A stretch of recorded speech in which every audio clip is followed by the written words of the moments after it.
Listeners be advised. The Soliloquy podcast discuss matters related to the human experience and many that are sexual in nature. Due to this, some conversations may surround triggering topics such as sexual violence, self harm, abuse, and much more. Please be advised a list of crisis and psychological resources will be available in the show notes of this episode. With that said, let's get started with the show. Ladies and gentlemen, may I have your attention please as we go through the following safety instructions. In the event that there is a loss of cabin pressure, oxygen mask will drop from the overhead. Place the mask over your nose and mouth. Breathe normally as oxygen is flowing even if the mask is not inflated. Be sure to adjust your own mask before helping others.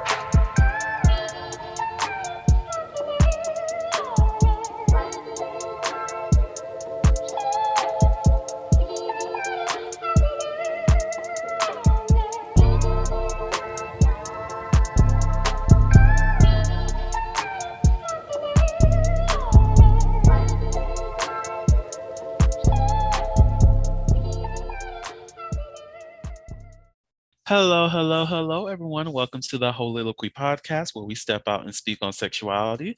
This is your favorite host, Vernon T. Scott, also known as Slaytor Jackson, and for you freaky motherfuckers out there, Sebastian Adams. On today's episode, we're going into the brain, y'all. It's therapy time. We just need to address some traumas. We need to address all the shit that's going on in our lives. So if you have not booked your therapy session yet, I need your ass to go ahead and do it now because we are in session, okay? It's a mental health and relationships episode, and I'm blessed to have Wesley with me as we discuss this topic today. How are you doing today? I'm doing fantastic. How about you? I'm doing well. Good. So, it is the second time you're appearing on this podcast for this season. Do you mind letting everybody know how they can reach out to you, what you do, all the great things that is Wesley Toma, all the great things? Okay, I mean all. All right. I'll do my best. I'm Wesley Toma. I am a relationship and intimacy coach. I focus on the LGBTQIA plus and the King communities.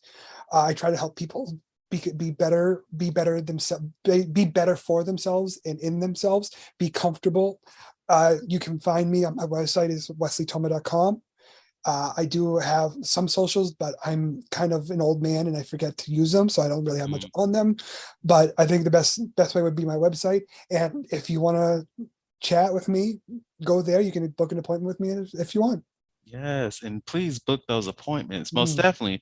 If you're listening to this episode, you know that you need to go to therapy and talk about some things. Granted, yes, he's not a therapist, he's a coach, but he can make sure that you get your life moving forward. Okay. Book an appointment. All right, y'all. Please do, because this year we're focusing on mental health. There's a lot of healing we need to do, and shit is crazy. I don't know exactly what the hell is going on in 2024, but we live in America. Shit is crazy. Okay, Can't be any better than 2023. Look. So one of the things that we were talking about in our intake meeting for this episode was that trauma impacts our relationships. And just off the bat, I know that trauma can be the stuff that we've dealt with our families, our friends, like even random ass comments about your looks as a child is something that can impact you today. So what are some of the traumas that you are aware of that impacts relationships, or has there been any traumatic experiences that impact your relationship in the past, or your relationships? Oh yeah, absolutely. I think we all have some form of trauma, whether it's big or small. I think we all have some things that, everything impacts us. I know for me, I have things in my past that affect the way I feel and the way I act. And I'm assuming this is going to come out after the last one, where I talked about the last episode I was on. I talked about not feeling comfortable walking down the street, holding my husband's hand because of past trauma, because of a time when I was raised where it was dangerous to be out in public and be a gay man or a gay woman or whatever. It was dangerous. So yeah, that impacts me very much so. And honestly, as a kinkster, there's been a lot of I also grew up in a religious household. Mhm. So, not only did I have to like fight the idea that being gay was a sin, but I had to fight the idea that these weird things that I like to do are a sin, and these are not normal. And I had to accept the fact that they are. And it's, to this day, sometimes I still have, those moments where I'm like, I have to remind myself that no, I'm not sinning for one. But also I'm not weird. I'm a normal Mm. human being who has normal feelings just like everyone else. And I express them in the way that I feel is the best way to express them, just like you do, you know? So yeah, I mean, I think we all have those traumas, whether it's from like a traumatic experience where someone like you were attacked or something happened to you physically, or if it's societal, because there's societal trauma. Like me and my husband opened up a relationship last year, and it took us a little bit because of society's thoughts on relationships and monogamy, Mm. and how being poly is not normal. Being poly goes against everything that we should believe in. And that wasn't trauma that happened to me specifically, but that was societal trauma that we both had to kind of work through. And to this day, we still kind of work through it a little bit, because sometimes it still does rear its ugly head. So yeah, I think trauma very much impacts us, and I think the best thing to do with that trauma I don't is embrace it, is accept that it's there. Like, I'm not saying, be happy that you have it, because trauma sucks, but more of like, accept that you are who you are, regardless of the trauma, regardless of the situation, and try to turn it into a positive. Try to turn it into a thing that you want to be good. Like, I have trouble holding my husband's hand in public. So sometimes I will make a point, very, very prominent point, of holding his hand in public, because fuck them. Mm. And it's like, that's what you need to do. It just kind of accept it, embrace it, and just be you and be happy with who you are. Yes, you made a plethora of great points that I do want to like dive into if I Sure. can remember all of them. Like I hope I can. But like one of the things that I was thinking about was like when you brought up religious trauma, and Mhm, I one of those people who also have experienced that for myself, and I know some of this, like whenever I have a full body orgasm and I'm extremely satisfied and pleased, I do feel like I make a joke about it now, that, oh, I feel disgusting. I feel like a horrible person. I feel like I've sinned in a mhm, way. And mhm, it brings me to a point of feeling depressed, for a moment. And I know a lot of that comes from being in spaces throughout my life where everything is supposedly a sin that I'm doing sexually. And mhm, because of that, I've internalized that in some way, in that even when I get to the peak of my pleasure, I'm like, oh, I really did do something that's horrible. And I might mhm, really want to think about that and feel ashamed of that. But I think one of the things I am doing for myself is just like, at least with a partner that I'm very comfortable with, have them call me slut or whore and all these other things to like validate that feeling, even though mhm, I know that they're not being serious about the language that they're using, but just to bring me further away from the guilt of how I was raised and mhm, more into the present day of me, because being called a whore or slut or hoe is not something that I see as being something negative, because I call myself that regardless, because I'm a sexual person. I enjoy fucking. Okay. mhm, So I'm going to be more comfortable with that versus having that thought of being a sinner in the back of my head just mhm. because I came a couple of times in the night. Oh yeah, growing up, I could tell you, like, and it was probably for the same reasons. Like, whenever I would masturbate and I would come, the second I came, I would feel disgusting. Mm, I would feel gross, and I would be like, and the thought of sex just was revolting to me at that as soon as I was done. And it took me a long time to get past that. But I will say, you know, when if you are a kinkster, if you and kink is a great way to express those trauma. Like you said, you like being called a slut and a whore. That's, degradation and humiliation is a kink. And, it does help. It can help if it's done right. If it's done wrong, it can make it more harmful. But if kink is used properly, it has been known to help with trauma, help with these things, and help people get through them, feel empowered, feel better about themselves, and no longer have those major issues. I mean, granted, I'm not saying do that instead of therapy. Obviously, if you have trauma in your life, see a therapist. I think everyone should see a therapist, but Right. use this as a tool on top of that, and maybe if you have a cool therapist, you can talk to them about it, and they'll work with you through it too. But I think, if done well, if done with the people you trust, with people kink can be very healing. Mm-hmm. And that's actually what one of the things we were going to talk about today too. That kink, it can be trauma therapy for some Mhm. people, and you can see it played out in different ways, and many people have that assumption that, oh, the only reason why people are into kink play, BDSM, and all that is because they've had a traumatic life, and that's not true. Mm-mm. Just to like help other people out there who have that belief, that's not true. There are some people within the kink spaces that have experienced trauma, and kink helps them with their trauma, but everyone who's participating in the kink lifestyle is not a victim of some kind of sexual assault, rape, or Right. childhood abuse, or even beating, or all of those things. Is not maybe you could say correlation, yeah, but is not causal. There's Exactly. people who've been abused as children, adults, whatever the case is, and they cannot even participate in anything kink related because it is a trigger. So let's try not to write the story of people just because you don't understand the kink lifestyle. But Exactly. there is a space for trauma healing within Hmm. kink spaces. And we briefly talked about it last episode, consensual non-consent, Hmm. where that's something that some people have used.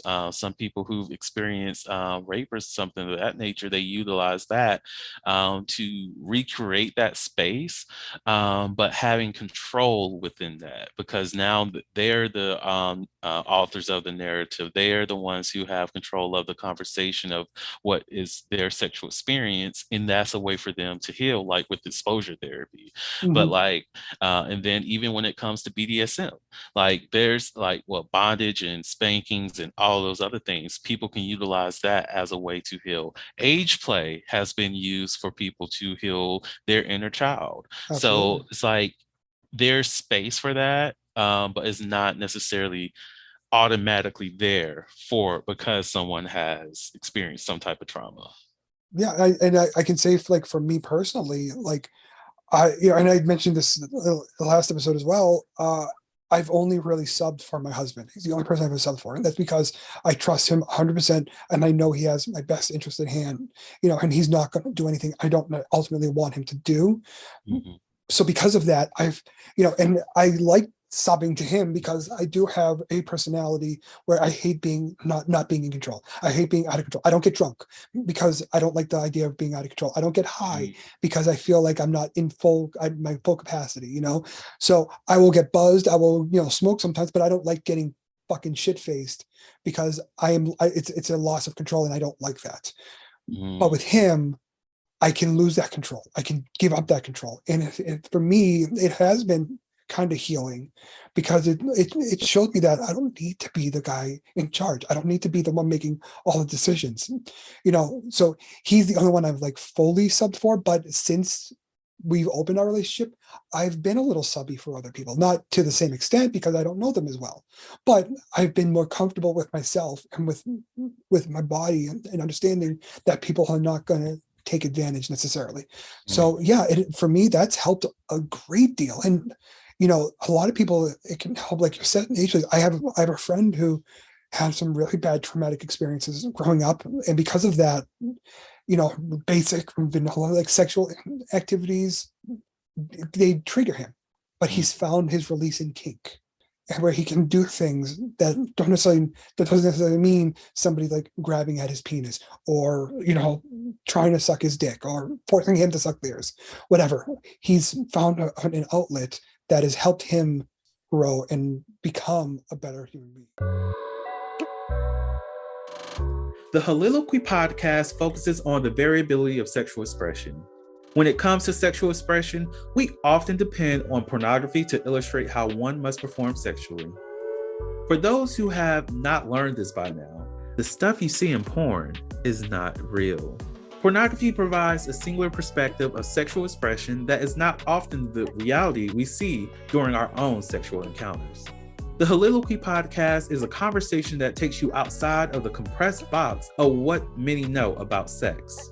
Some of the topics we discuss includes kinks, condom usage, status disclosure, and past sexual experiences.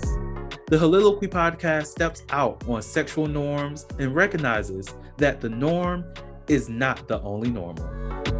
Subscribe today and join the conversation. Or, trying to suck his dick or forcing him to suck theirs, whatever. He's found an outlet that has helped him grow and become a better human being. And when you start talking about your lack of wanting others to take control or losing control, it reminded me of a very common trauma response. Not to say that yours is rooted in trauma, but there's many people don't recognize that their sense of control comes from a traumatic experience, be it from how they were raised, a lack of resources, or whatever the case is. They need to ensure that they have control of every aspect of their life, and they think of it as being, oh, that's just the way I am, and that's just how I live my life, blah, blah, blah, blah. And then they go to therapy and they realize, well, that trauma, you had some trauma in your past where you lost everything and you had to rebuild yourself from the ground up. And the reason why you got to that point was because somebody else has failed you, and you, ever since then, you wanted to ensure that you had all the power of all the things, blah, blah, blah, blah, wherever the narrative is from that individual person. And many don't recognize that. Yet, I say this because people would look at kink stuff and automatically pathologize that, but don't recognize that their sense of lack of control or their adherence to being in control is more likely something that's rooted in trauma than how they express themselves sexually. And it's just a very interesting thing. Oh, yeah. And what I find fascinating is, like, so when most people talk about this type of thing, using kink to heal trauma, most people think on the sub side, but I think, in my opinion, for me as well, it's just as helpful on like the dom side. I worked with somebody who was very, very, very meek, very mild, very small. It's in how they portray themselves in normal world. But they started working with kink and started to dom, and they gained that confidence, and they gained that, I don't want to say aggression, but they gained that feeling of it's okay to be loud sometimes, it's okay to speak up sometimes. And that came to them because of that time they spent in kink. And it's a process, it's not going to happen overnight. And if you're trying to work through something and you're using kink to do it, don't expect it to fix itself right away, and don't expect to be able to go the whole way right away. Like you said, if somebody's dealing with abuse and they're using like the CNC scene to deal with that abuse, don't be afraid to stop it before it even starts, because you got to work at your pace. You don't want to then turn it into a triggering thing. If the whole point is the whole purpose of it is to say, this is the thing that happened, I'm still okay, I'm safe, and I'm in control. And sometimes that reinforces it. If you're doing a CNC scene, and you're dealing with trauma, and you stop it before it happens, that reinforces the fact that you're in control, that it will stop whenever you want it to. And it's happening because you want it to happen, not because you're being forced to let it happen. So don't be afraid to speak Don't be afraid to take control of the situation, especially if you're a sub, especially if you're the one being dominated. Don't be afraid to stand up for yourself and say, we're done right now. This is as far as I'm ready to go. Next time, maybe we can go further, because it is a process.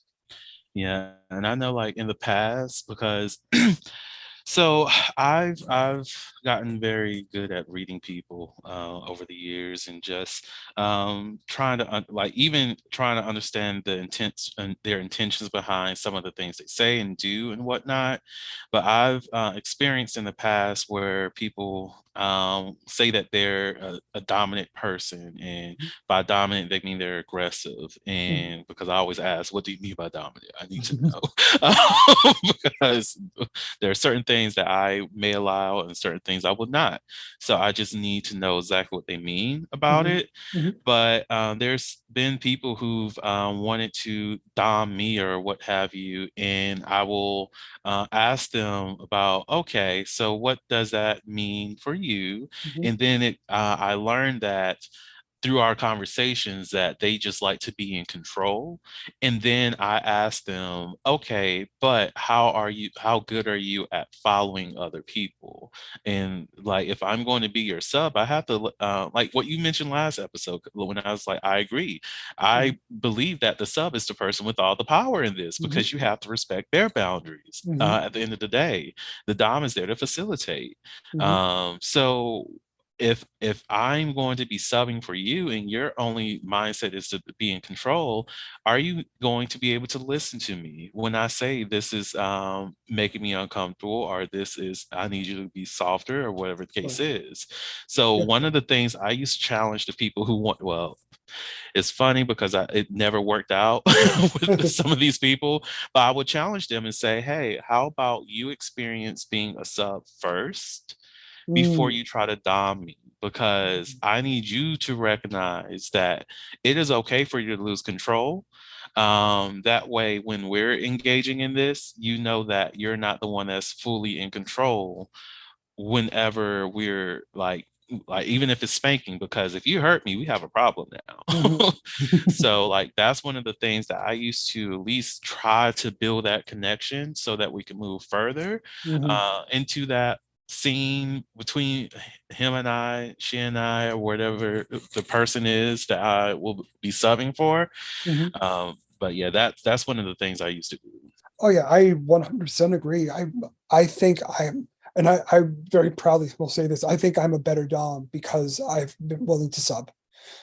Because I've been willing to give up that control because I know what it's like. I've experienced it myself, and I know how freeing and terrifying it can be, and that's something that a lot of people don't know. And I also want to like make something like kind of clear something up a little bit because not you obviously, but I think a lot of people get this confused. They think when they think of a Dom, they think of a very specific personality. Like you said, they think of an aggressive, sadistic type of person who's going to do what they want, and they're going to whatever. That's not necessarily. That's not a Dom. That's a predator. Let's be real. A Dom is not going to do things just to hurt you. And maybe that's what you want. Maybe you want a Dom to do that, but that Dom is still going to show you respect. Even if it is a situation where they're disrespecting you, they're still going to do it the way you want them to do it. Like I say for myself, I call myself a soft Dom. And what that means is I like to play in praise and pleasure over punishment. I'm not sadistic. I can have a sadistic side, but I'm not a sadistic Dom. I'm not going to hurt you just to hurt you. I'm going to hurt you because you want me to hurt you and because you like it. Now on the same side of it, if I have a sub that I set up with rules and they break the rules, yes, I'm going to punish them because that's those are rules we set up. But I'm not going to I'm still not going to go further than I know they're okay with. I'm not going to punish them in a way that I don't think they're going to be okay with. It's not about it. It's not about. It's so hard to say this, but the right way. It's not about controlling the situation as a Dom. It's about, like you said, it's about facilitating. It's about making the situation intense, comfortable, pleasurable, and purposeful. If you can do that, then you're great. If a Dom, like you said, when I'm Doming, when I'm talking to someone, I don't care how much into dom space I get, I am still watching them and I'm still focused on them.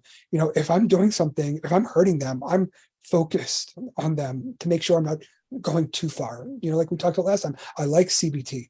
If I'm squeezing somebody's balls, I'm going to be watching their face. I'm going to be listening to them. I'm going to be watching their micro expressions to see when I've gone too far or if I'm going too far. And, I don't care how much into dom space I get, that can never stop. If you're ever with a dom that says, oh, I got carried away, don't fucking play with that dom ever again, because they don't know what they're doing.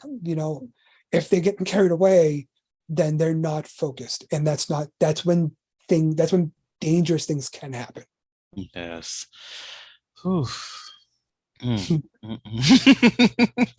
One of the things that hit me was like for any person who's out there who may have that strong feeling that they need to have control over everything, first and foremost, get into therapy, and I Yes. mean that out of love. And the reason why it's good to work on that and figure out where that comes from is because unfortunately you cannot have control over all things. The only thing that you truly can have control over is yourself. We are in a space where anything can happen for whatever reason it may be at any given time, and it's all out of our circle of control, because our circle of control, it only extends as far as we can reach, and that's about it. You cannot control the actions of another person. You can't control the actions of a job. You can't control the actions of if you get hired or fired or whatever the hell goes on in government. Yes, we can vote. We're not going to say anything about that. I'll leave politics over there today. But like, we can only control our own actions and our reactions to things. Exactly. And when you extend that control over to another person, I guarantee you it's because of something traumatic that you've experienced in your life and you just don't know exactly where that's coming from. Oh yeah, I'm sure. Yeah. And I think a lot of it is also like, and this is something I kind of joke about, but it's at the same time, it's not, I don't joke, but it's like, if you're that type that has to always be in control, come over, I'll stick you on my St. Andrew's cross for an hour. We'll play and we'll lose that control, but you'll come out of it in just as good condition as you went into it. I'm going to show you how you can be in control without taking advantage. And I think, like you said, I think every dom should see what that's like, because it is eye-opening.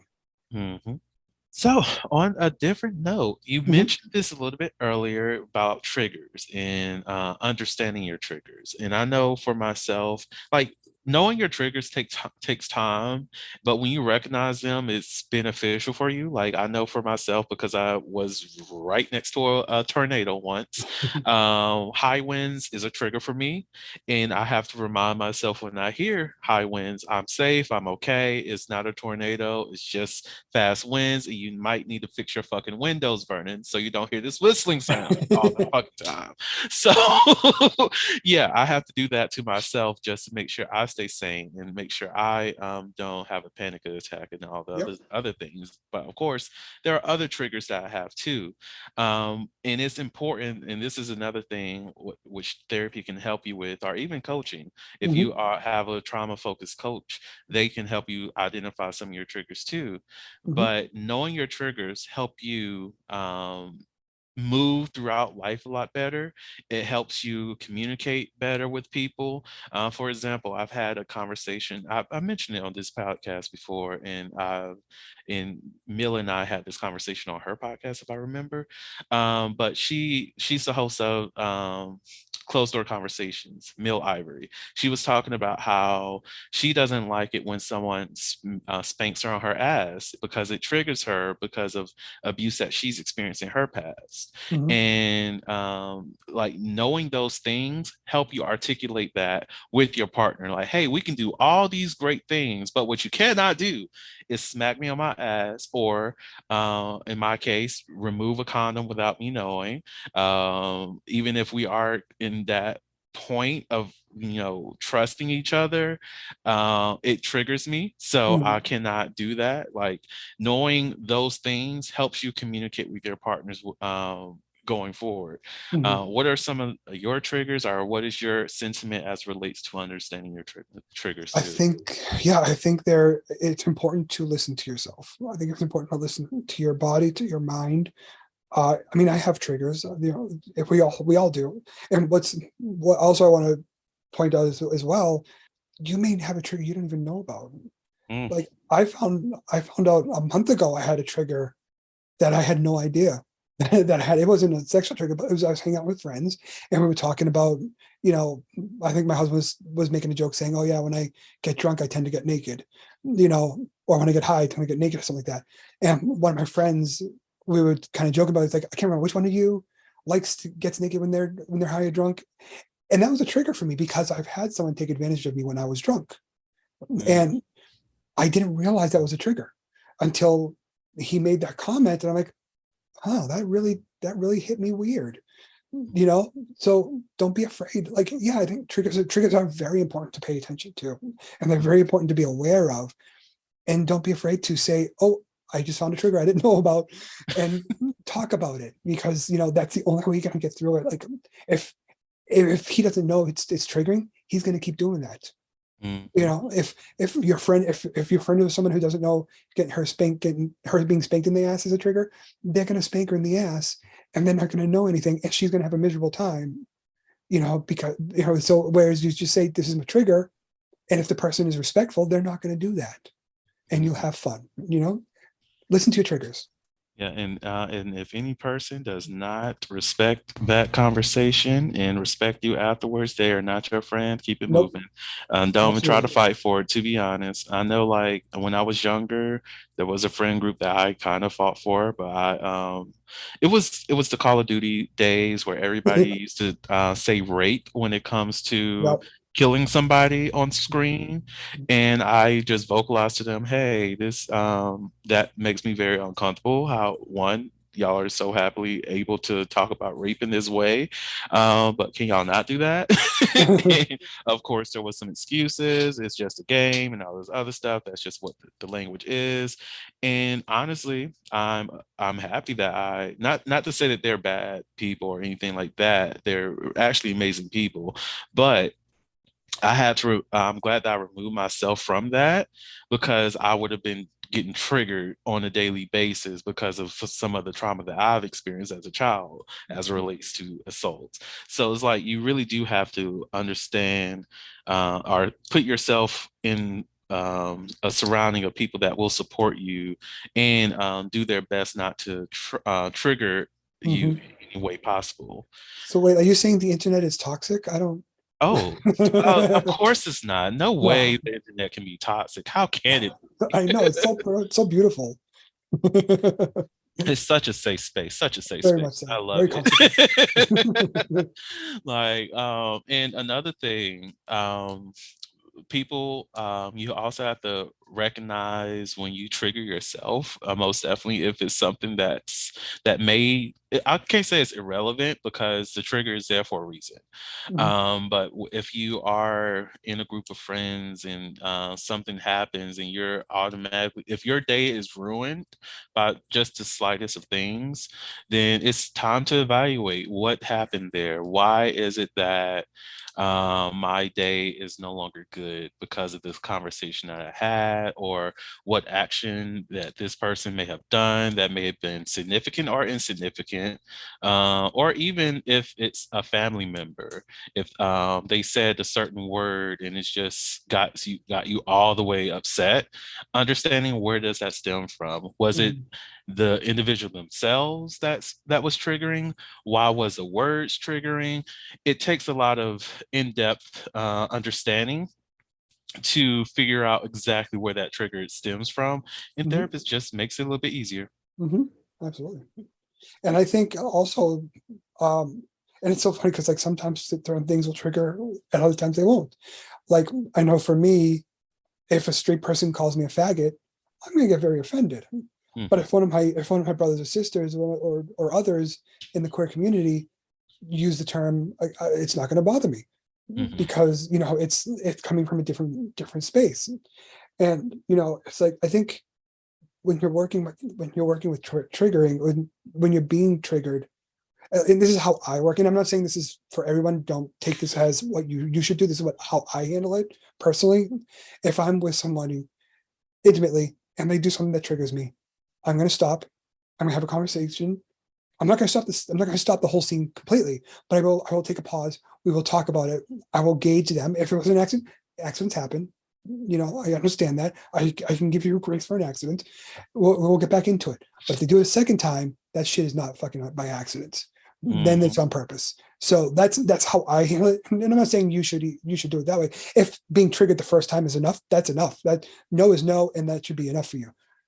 But don't. What I'm saying is, don't feel like if you're being triggered, it has to necessarily end. There are ways, if you don't want it to end, there are ways to work around it by having a quick, let's call yellow, let's have a conversation, talk about this again, gauge the situation, and then if you feel safe and comfortable, go back into it. If not, you stop. Mhm. Yep. Oof. Conversations that are needed. Oh my God. Like there's so many times that I wish that I knew what I knew at a younger age, Oh yeah. and how many, I can't say horrible, but uncomfortable situations I could have gotten myself out of just by having the right words to communicate those things. Mhm. I'm grateful from those experiences of the lessons that I've learned, but at the same time, some lessons you don't need the hard reality to learn No, from, to be honest. absolutely. Bring me the book. I'd rather read it. Thank you. Yeah. It's amazing. I think you kind of touched on it on the very last episode. Um, people tell me they trust me. I've worked with subs that some have no experience, are brand new to kink, some that have been doing it for years. And when we talk, and I want to talk, I want to have conversations, I want to get to, I jokingly say, I want to get to know you as a person before I treat you like an object, because I want to be able to respect you and I want to be able to understand you. And when I talk to my subs and I get to know them and learn and find what they like, what they don't like, and show them, just through my words, that I'm not going to take advantage of this. They so many times they say, I feel so comfortable with you. Most dons aren't like this. Usually they're, like I have one guy I was talking to that, like, we talked about, orgasming, and sometimes, the dom doesn't want you to orgasm, but if you do accidentally, you get punished. And he's like, I was always afraid of, like, orgasming because I was afraid to get punished. I'm like, look, and I told them flat out, I'm like, if that's the thing for you, because if for him it was more of like, if you want to keep me from orgasming, fine, but if you touch my dick, I'm gonna come. And I said, okay, then how about this? If I touch your dick, I forfeit the right to not have you orgasm. And that way, if you do, I can't punish you for that, because I knew that going into it, and I knew that exactly what was going to happen by doing that. So I shouldn't hold you responsible because I took advantage of that situation. And that just takes respect. That's all it is. But a lot of doms won't do that. A lot of sadistic doms will just like, oh, I'm gonna make you come. Oh, now you're in trouble. Right. Oh, see, this is to continue to do the great work. Honestly. So before I go into the never have I ever section, I do have a question for you. This is off topic.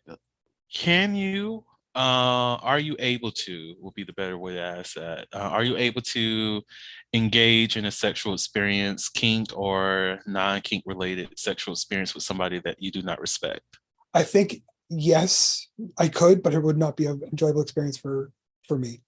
I think I could, if push comes to shove, I could do angry, resentful sex, Hmm. but it's not fun sex. Yeah, like I don't, for myself, I don't know. Because when I was thinking of asking you, I was like reflecting on if I'd be able to. I think I've done it in the past. Mhm. And again, this was when I was a lot younger. And but today I don't think I could. Um, Yeah, if I was pushed to do it, I could probably do it. Like, I don't, like I said, it's not something I want to do. It's not something mhm, I would enjoy doing. But if this person wanted to do that, I maybe I would do it as again, like, as long as they were consenting. Like if it was Yes. against their if they didn't consent, then absolutely not. But if this is what they wanted, I could probably I think I could probably force myself to do Yeah, if I'm getting paid, yeah, I can do it. it. Well, if But we're talking money, then I think, well, there may be a select few that I might be able to do it if I find them attractive Mhm. already, Yeah. like super attractive. And I'm thinking of specific celebrities. Um, I may muster up the spirit to do it, but I don't think just for the regular, degular person, I would, Mhm. unless I found them extremely attractive. But even at that, I probably won't enjoy it because it's just like we're here just to be physical, and I hate that I'm engaging with you and your body in the sense that I'm just here for the gratification only. Yeah. Just a I busted would yeah, nut. I would much rather, instead of resentful sex, I would rather have, humiliation, degradation, kink sex, Mhm. because that's what they want. But at the same time of it, I kind of dabble in financial dominance a little bit. And that, Yes. that's something that is very much, you know, I mean, that's what they want, but it's also very negative. It's also usually very degrading. So, and honestly, I've worked with some pay pigs or some fin subs that I've not in any way been attracted to, but it's what they wanted. So, and I've been able to put myself past that and do what needs to be done. It's not necessarily sex, but make it worth their while. So I think push comes to shove, I can do it, but it probably have to be the right circumstances. So teach the whores, Mhm. myself included, and some of my members of the audience, how to get into findom. Like, It, I I will say, as a male, it's very difficult. For some reason, but I don't want to say for some reason, but Finn subs tend to be straight men, straight powerful men who are looking for women to dominate them. So it is very hard to get into it as a male. There are websites you can go to, especially if you're a woman, um, which I think sugardaddy.com I think is one of them actually. Um, and there's a bunch of sites you can do it on. And if the thing that I learned to do is, like, if you have a Twitter, set up a Twitter for your fin doming, and kind of post pictures and talk about it, and you'll find people that want to be dominated. A lot of times they'll come to you, and it's Mm, just a matter of putting yourself out there as the dom. So what you're saying is if you build it, they will come. Absolutely. Okay. I'm here for it. I need to do a little bit better. Let me download some apps and make web profiles and put Twitter back on my phone, There you go. and create a non-freak Twitter account for FinDom. I'm just taking some notes. That's all Yep. I'm saying. For a friend, for a friend. for, Yeah. for a friend, Yeah, for the yeah, whores out there. I love yeah. you, whores. Yeah. Oh God, you ready for some never have I ever? Let's do it. So, never have I ever had sex in a moving car. What do you consider sex? See, that's a good question. Let's go with actual penetration and oral. Oral, yes. Um, Anal or vaginal, no. But I would. Um, I mean, well, actually, that's not true. I'm sorry, that's not true. Uh, One time on a bus to New York, I did have sex with my boyfriend. oh, scandalous. That's he, that's a he whole. sat on my lap. We put the jacket over it. Luckily, there was no one sitting in the seat right next to us. It was See, tough because I'm not a very quiet person. like I like that, there was no one around to like actually see. So I love that kind of Mhm, like, yes.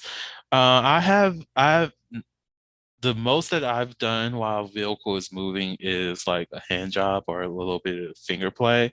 I refuse to do oral while someone is driving because I just care about my safety first. mhm. And for me, while I'm driving and someone's like sucking on me, I'll be extremely distracted. So I'm like I know we'll be in danger at this point, so I don't want to do that.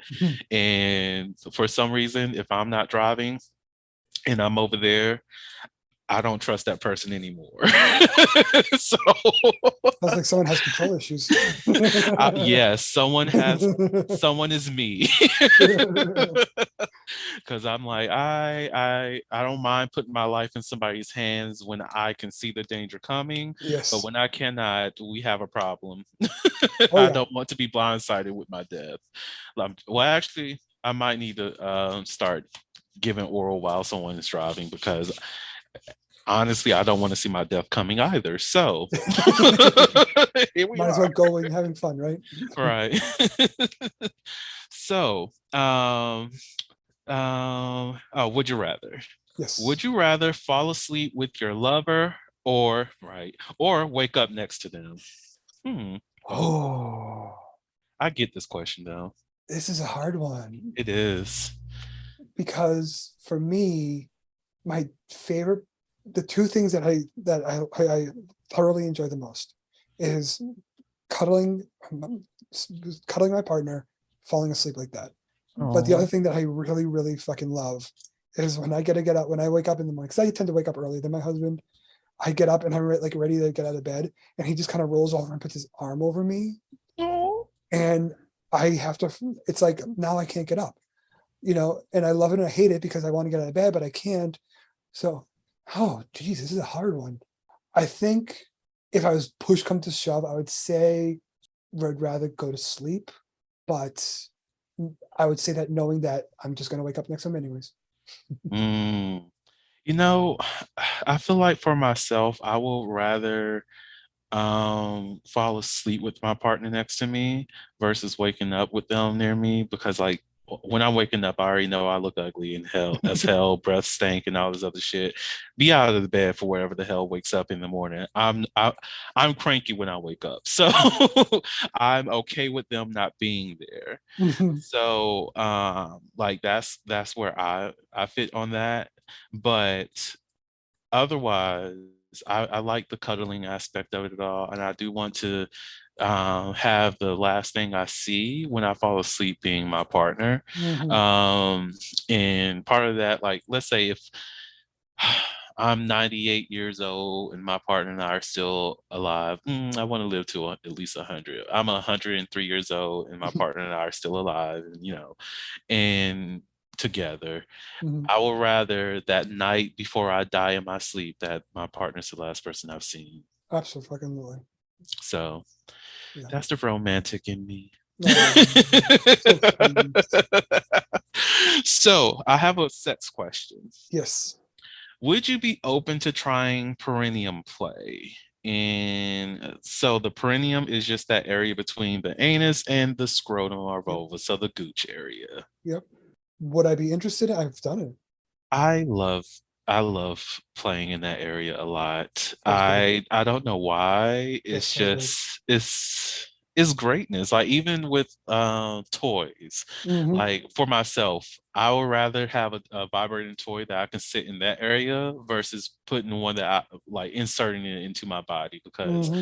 that gives me a lot more pleasure than Oh just yeah. like What feels so good for me is when I have a guy giving me head, and he's Mhm. like his thumb is kind of massaging that area. Yes. Oh Yes. my God, it's fucking heaven. I'll be doing that to people. I I think love that's why they be falling in love. And I'm like, bitch, I don't love you like that. I it. just love pleasure. There's Yeah. a difference. I just know what I'm doing. Exactly. I get paid for this shit, okay? No, but I need to be. Like Yeah, right. but it's such a good like sensual place, and apparently that's where a lot of well, it says the perineum is home to the perineal nerve, Mhm. and the stimulating it can feel great for some people. Yep. Yep, it truly does. Like I've experienced like encounters with other people who are trying to please me and whatever, and they make it into that area, and I don't know what it is. It's like I can do it so well for myself, but other people cannot do it. And if Mhm. I try to tell them, it's just like just do whatever you were doing, okay? I don't It's good know. enough. It's good enough. It's good enough. It's good enough. Um, but like it's that spot right there. Mm. Mm, chef's Now, kiss. if you can get a G spot vibrator and the perineal massage and a blowjob, that's like mind blowing right there. Look, there was this one person I was giving oral to, and I was playing with their damn, now think about it, I'm talented as hell, but playing with the glands, the Yep. dickhead, and massaging the base, while also massaging like the scrotum sac a little bit, Mhm. and then massaging the perineum, and yeah, Mhm. yeah, I stole a Heaven. soul that day. Yeah, heaven. It's as close as I think I'll ever get to God. Oh my God. Oh, yeah. Oh crap. I got into too much detail. My grandma be listening to this podcast, and I told her she is too young to be listening to the shit. Hi, And Grandma. I hope she does right. Don't say hey to her. I hope she doesn't listen to this one. Grandma, skip this episode. It's too late. Oh, I already I'm sure Grandma could tell you stories if she wanted to. True, true, true. Look, I swear the best stories come from the older generation because I just like y'all were some horror whores. They I love it. were. I was born in the wrong generation because the way that y'all was hoeing back in the day, Yeah. bitch. And when they get to that age where they don't give a shit anymore and they have no problem just telling you, Oh you'll my hear some God. stories. Look, I still cannot get over the conversation my great aunt had with me, my aunt, and well, actually two of my aunts and a cousin. I was like, you did what? And just telling all the details of how she would get a man and all this other stuff, how she secured her man, and how she was hooking up with some other dude. I was like, bitch, Yep. Oh yeah. this is tea. They can they Carry on. can they can play innocent, but they've been wild in their day. Wild as hell. Like, Mhm. don't call me a sinner because bitch, we are on the same level. Yeah, you're throwing stones in a glass house here. Right. Look, I'm comfortable saying that I got my wholeness from my granddad on my dad's side, Mhm. as well as my grandmother. I'm okay with that. Hey. They bred hoe, and that hoe is me, and they Mhm. did greatness. Thank y'all for doing what y'all needed to do to bring me here. Thank you, Grandma. Thank you. On that note, Wesley, do you have any last words that you would like to share with the audience? I think what I would like to say is just be okay. You are okay. Be okay. Trauma triggers, they happen. It's not the end of the world. It may feel that way sometimes, but it's not. You can get past it. You can surpass it. Just be just learn to be okay and be okay with yourself and with how you feel. You'll be good. Amen to that. On that note, thank you so much, Wesley, for coming onto the podcast. I Thank you. really, really appreciate you. To the audience out there, thank y'all so much for listening to the Holiloquy podcast, where we step out and speak on sexuality. Just in case no one else tell you this today, you are beautiful. You are worthy of happiness and joy. You are enough and then some. You may not live up to the expectations of others, but that is okay. You are only required to walk in your own shoes. May each day you live lead you towards abundance. With that said, I love you all and see you next episode. Bye. Thank you for listening to the Holiloquy podcast, where we step out and speak on sexuality. You can subscribe to the podcast through your favorite podcasting app and find us on the web at www.holiloquy.com. That's www.heauxliloquy.com. Share the podcast with your friends and join the conversation.